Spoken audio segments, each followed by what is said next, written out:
Welcome to European Entrepreneurship and Innovation at Stanford. My name is Burton Lee. Today is session 4, February 5th, 2018. We're going to be focusing on Slovenia and Turkey, Balkans and Southeastern Europe today, with a little bit of Bosnia, Sarajevo, and the history, a little bit of history of the region, including touching on the Ottoman Empire. So this is a course which is run at Stanford for 9 years.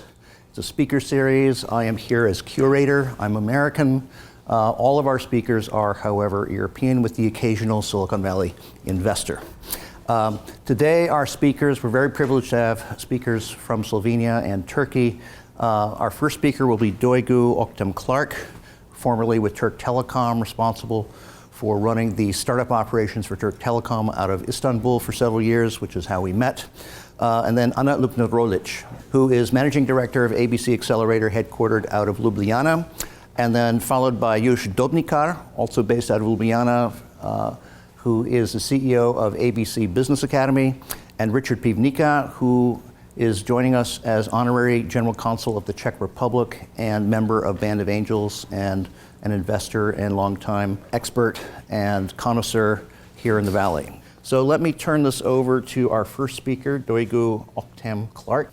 So again, Duygu is currently traveling between Silicon Valley and Istanbul.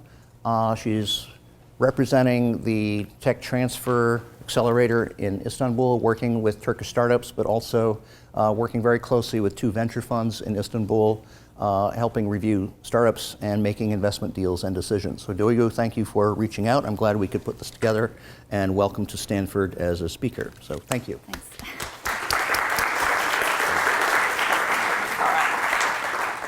Thank you so much, Burton. And thank you so much for the invitation as well. I'm so happy to be here to talk about Turkish entrepreneurship ecosystem. So my name is Duygu. It's very hard to say, as Burton mentioned. Actually, that's why I have a Starbucks name, which is Emma. So after the lecture, you can call me either Duygu or Emma. It doesn't matter. So I'm going to talk about what's going on in Turkey in entrepreneurship. So first, I wanted to show Turkey on the map. As you can see, Turkey is a big country. The population of Turkey is 80 million, like 80. And the median age is 31. And with a GDP with about $806 billion, Turkey is the 17th largest economy in the world and the 6th largest economy within the broader EU community. So Turkey has a big potential in entrepreneurship with its young and educated workforce, as well as its strategic location between key markets in Europe, the Middle East, Central Asia, and Russia. So as Burton said, I'm working for the Technology Transfer Accelerator Turkey. Actually, it's an initiative of European Investment Fund. So the European Investment Fund is a European Union organization whose aim is to support and promote SMEs and startups in Europe. Basically, European Investment Fund operates as a fund of funds, which means EIF gives money to venture capital funds. And approximately, EIF touches 40% of all the startup investments in Europe. So what happened here, EIF set up a fund with a size of 52.5 million euros, which is about $65 million. And 2 venture capital funds established to invest in startups with the fund. And these 2 venture capital funds are ACT Venture Partners and DCP, Diffusion Capital Partners.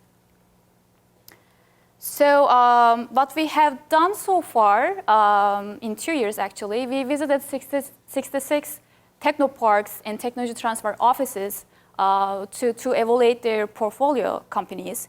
And we evaluated more than 2,000 startups, and we mentored 165 startups. And we invested in 60 of them.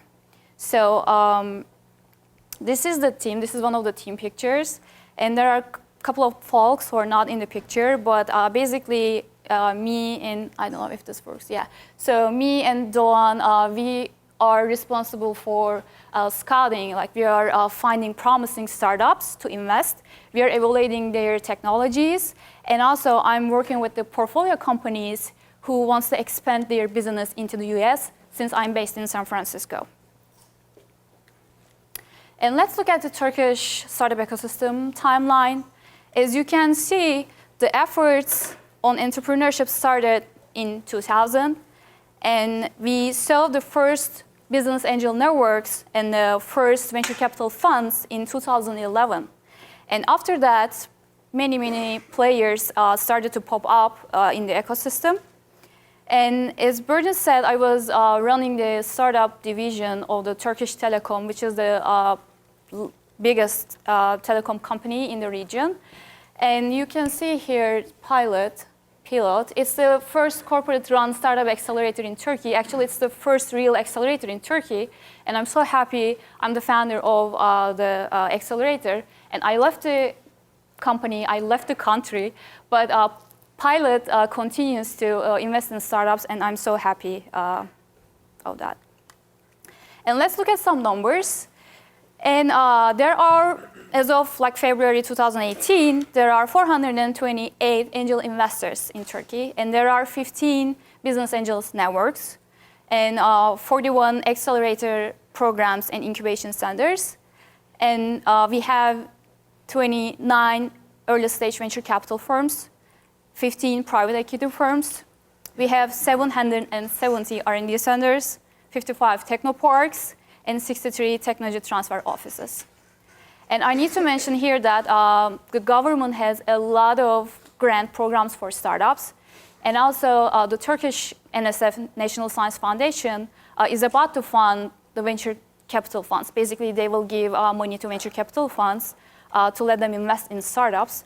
And there's a huge tax incentive in Turkey. So if you're an angel investor, you can deduct all your startup investments from your taxes, which is pretty good. And as you may guess, Istanbul, which is the financial capital of Turkey, is the most active city in entrepreneurship. And the other most active cities are Ankara, actually the capital of Turkey, Izmir, and Eskişehir. And let's look at some numbers with regard to venture investing. So last year, $177 million was invested into Turkish startups, and little over $100 million was invested through angel investors and early stage venture capital funds. The numbers are still not that big compared to the rest of the world, but we can see that there's an increasing trend. And if you look at the venture investing by stage, we see that seed stage investments are dominating the venture investments. I can say early stage investments are really dominating the scene.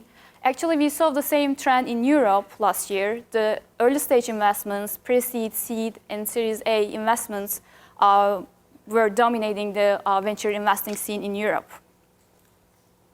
And if you look at the most funded verticals in 2017, financial technology startups were really popular among venture capital funds. And software as a service startups and real estate startups were following the fintech startups.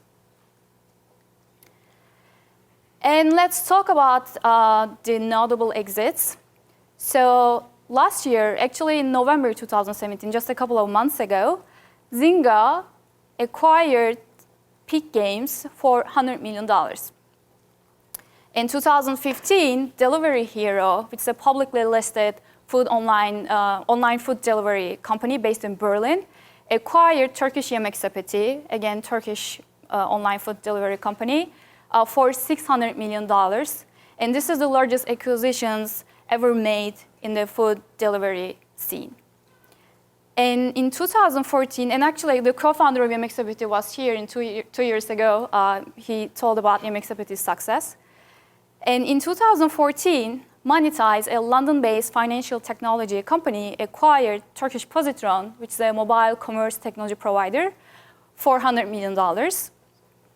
And in 2011, eBay acquired Turkish eBay, Gitti Gidiyor, for about $260 billion. And again, in the same year, Naspers Group, which is one of the largest investor groups globally, acquired Marcofoni, which is an e-commerce and fashion startup, for about $200 million. Yeah, so I just wanted to give you some basic statistical information about Turkish entrepreneurship ecosystem. And as Burton mentioned, we just published Entrepreneurship and Technology Commercialization Report 2017, Global Trends and Specific Look at Turkey. So the report is for free. You can download through our website. And you will find some global statistics and global trends, as well as information about the Turkish entrepreneurship ecosystem. Thank you. So we have time for one question. Yes. Yep. Can you please elaborate around the situation that we have 770 R&D centers, but just around like 50 tech parks, around 40 something, if I remember correctly, incubators. So my question is, are these parks so large, or how do you capitalize on this R&D center, produce knowledge, and how much it really becomes into value-added, turns into value-added innovation, and how do you see it critical point? Thanks. It's a very good question, actually.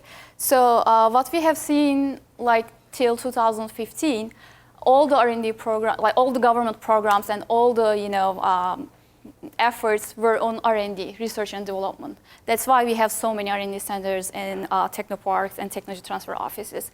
But then they realized that just investing on R&D is not enough. Actually, we have to commercialize the R&D efforts, as you said. So from let's say 2012, the government started to work on entrepreneurship, and also the corporations like Turkish Telecom, like my former company, we just realized that we have to work with startups. We were investing in R&D, but we have to also invest in commercialization of R&D projects. So right now, all the government programs, like all the ecosystem is about innovation. So that's why so far we have been investing in R&D, and now we realize that we have to work on the commercialization part.